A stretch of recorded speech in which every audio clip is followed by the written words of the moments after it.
আহ, ধন্যবাদ। আমরা আসলে এই মুহূর্তে আছি বসুন্ধরা স্পোর্টস সিটি যে হোম অফ রাইডার্স আছে সেখানে।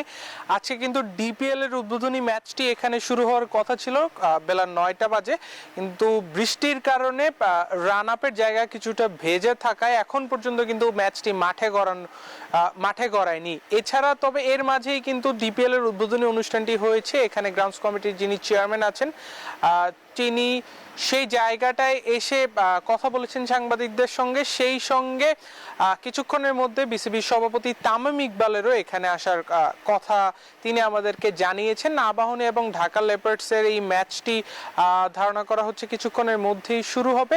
এখন পর্যন্ত এই ম্যাচ মাঠে গড়ায়নি। এই সব কিছু নিয়ে এই ছিল আমার কাছে সর্বশেষ।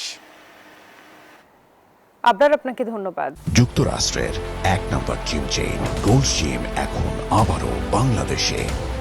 বসুন্ধরা আবাসিক এলাকা ও বসুন্ধরা সিটি শপিং মলে